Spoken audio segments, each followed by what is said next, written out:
Hey, what's going on, guys? Okay, so here's the tires completed, ready to be picked up. I put back on the Silverado.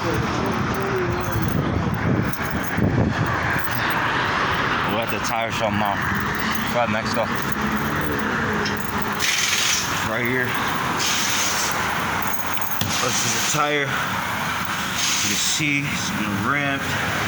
Now I'm ready to go put it on the truck. Just gotta roll it back across. Then we should be good to go.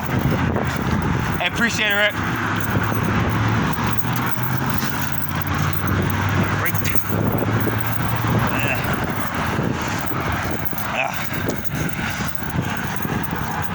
It's a task in itself, but easy peasy, Japanesey.